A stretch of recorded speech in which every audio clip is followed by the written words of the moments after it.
My name is Jay, and this podcast is going to be all about how I've done nothing with my life for the past 13 years and everything that I'm going to do to finally change that. Baby steps? It means setting small, reasonable goals for yourself, one day at a time. One tiny step at a time. Baby steps. Baby steps. Oh boy. Baby steps.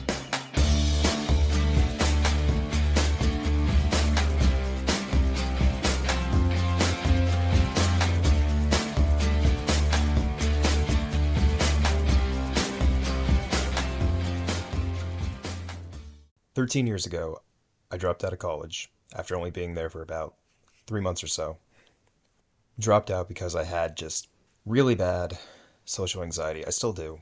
I'm trying to manage that, trying to get it under control, but it's something that's been with me for pretty much my entire life. It wasn't too bad when I was a kid, but once I became a teenager, then it started to get bad, and as I got older, it got worse and worse.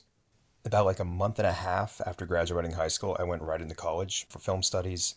Only lasted there for about 3 months before dropping out due to a dumb thing that I did. So the way that this art school worked is that they wanted you in and out of there in 3 years. So their semesters were very short. The breaks between their semesters were very short. A semester would only be about 10 weeks long. Then you would have a week break. Then you would start another 10 weeks, which would be the next semester. When I started my second semester, I went to the first day of classes. Everything was, fine, about as good as it was the previous semester. The next morning, went to a fast food restaurant at like 3 o'clock in the morning. Not going to say which one, but I ordered a burger, fries, and I had a red Fanta soda. Like it's strawberry Fanta. In fact, I went there with my roommate. He and I ordered the exact same thing. The only thing that was different was the drink. Wake up the next morning, and I am just feeling really bad, really ill. I have class that day. I have class for the next few days after that, and I'm just feeling like I can't go to class.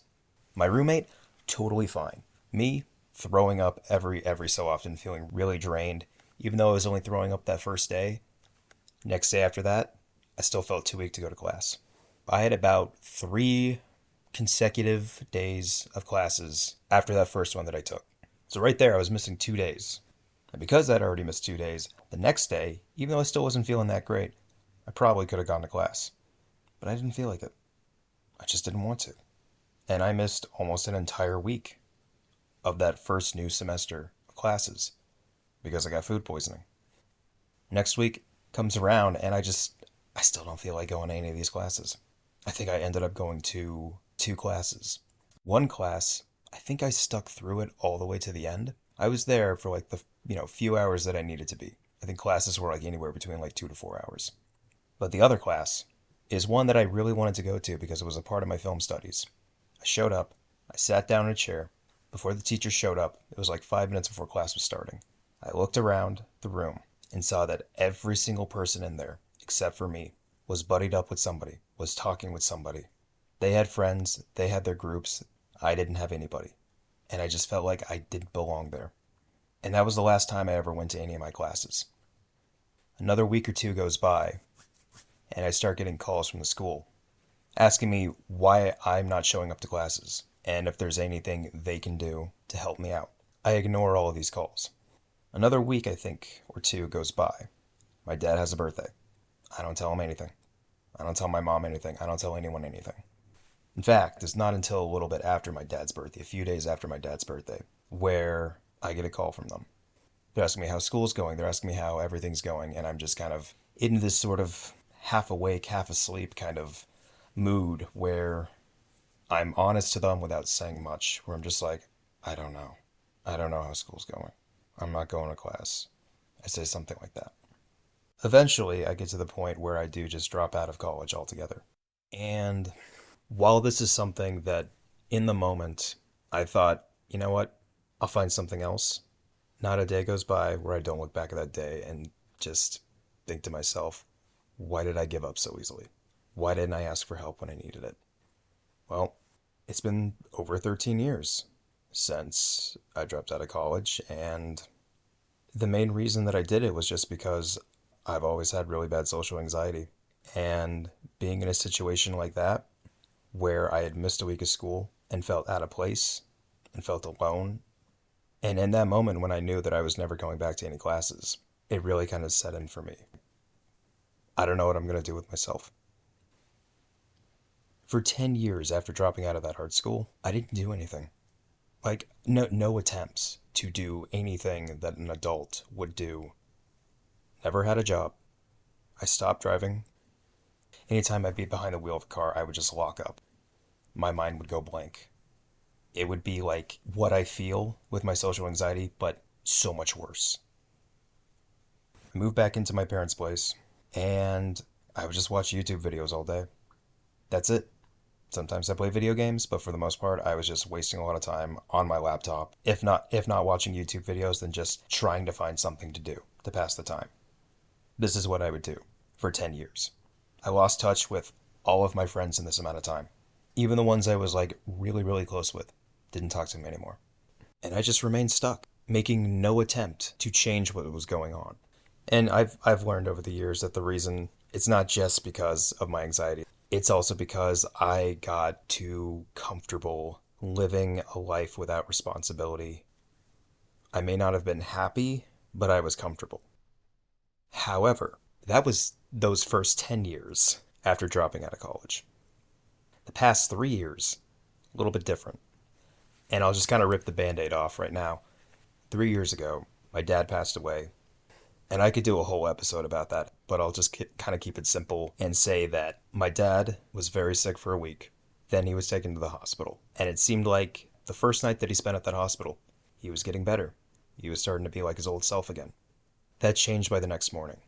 He wasn't himself anymore. His mind was basically just mush. And he was like that for 3 months until he passed away. So after my dad's passing, it got me into a place where I needed to do some serious changes with my life. Now again, my anxiety always been incredibly awful. Always been really hard to just say anything or just think anything around other people, as weird as it sounds. But I needed to change. So within that first year, the only two things that I did towards changing was I finally went to go see a doctor. I finally went to go see somebody that I had not seen since I was probably like 17 or 18. And from that checkup, it seemed like everything going on with me fine for the most part. One thing that I did have to bring up to them was a growth that was on my back and had been on my back for about 4 years. Something that I never told anybody about, not even my parents. So my doctor inspects the growth, sends me off to a surgeon, somebody that can get a better look at it, tell me exactly what it is. Turns out I had a cyst growing on my spine, about the size of a lemon. He told me, don't worry, not a big deal. It's benign. I can cut it out of you in like 30 minutes.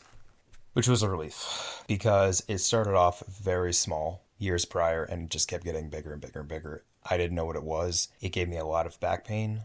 And again, this was something that I just wouldn't bring up to other people. So that had to get cut out of me. That was the first time I ever had surgery.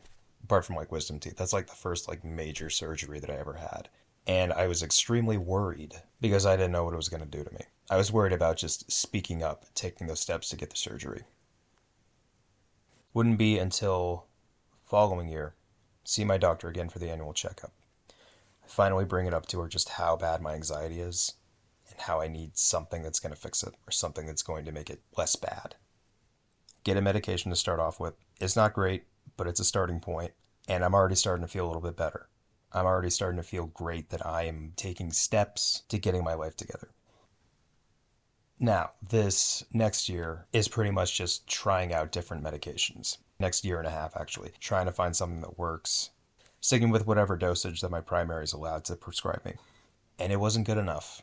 And I don't know why for that entire year I just didn't think like, oh, I can't go any higher than this. This is as much as I can go. I don't know these kind of things. Like I said, there's so much stuff that I've avoided in my life that I just don't know how to do certain things. But I'm kind of starting from scratch here. I'm kind of starting from level 0. So finally, I get referred to a psychiatrist, have a couple of Zoom meetings with them, increase the dosage of the medication that I was originally on, get to a certain level where it's like, oh, this is as high as I'm allowed to go with this medication, and I still don't feel like it's good enough. So I find a different medication that I will say is working. It's working better, but it's also making me learn that I can't rely on medication alone. It can only do so much for me. I have to put in the rest of the effort. So this has basically just been the last 3 years. It's just trying to get to a comfortable enough point to finally making more life-changing steps in my life to get out of this funk that I've been in for just way too long. I wanted to start this podcast back in January, but I've just been kind of putting it off for so long. It's March now, a little later than I wanted to, but hey, starting it. This first episode was just to sort of tell everyone this is where I'm at. And moving forward, I want to make bigger, better changes.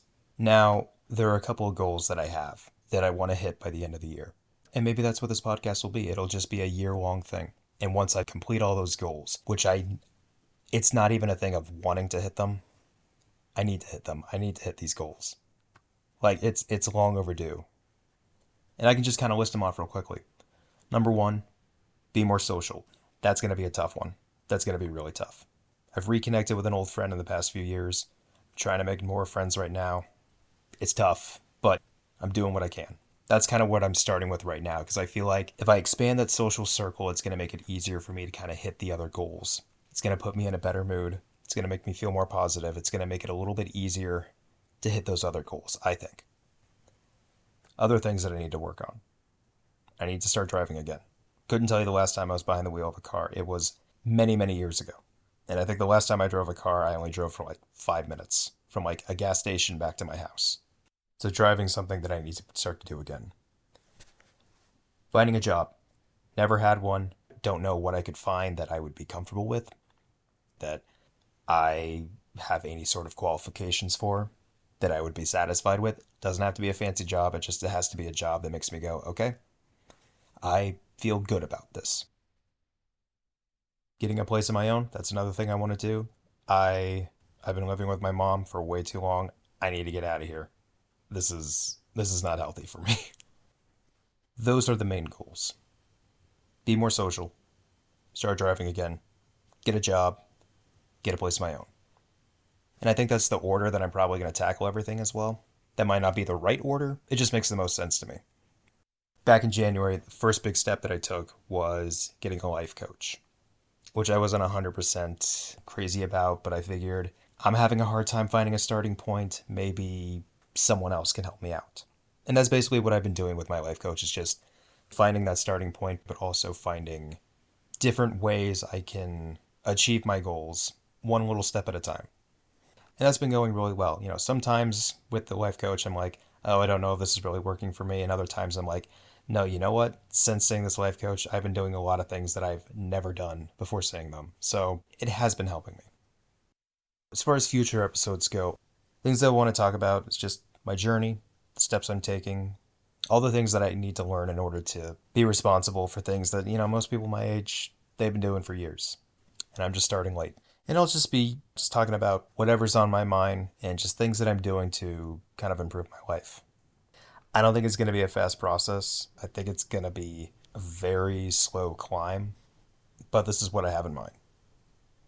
With all these setbacks that I've created in my own life, that I put myself in, I did all this to myself. I can take responsibility for that. I know that everything that I did or did not do was my choice. It wasn't a good choice, and I knew the entire time while I was doing nothing that I was not happy with it. I did not like where I was. I did not like how I was thinking or how I was living, but it was still my choice. And there's nothing I could do to get that time back that I lost. These were my choices. They weren't great choices. They were choices I made out of fear, but they were still my choices. I want to thank anybody who found this and gave it a chance, listened to it all the way through. Hopefully there's more to come. And I do want there to be more to come. I want to have more to share as I push myself into the next, better part of my life. But until then, thanks again for listening, and bye for now.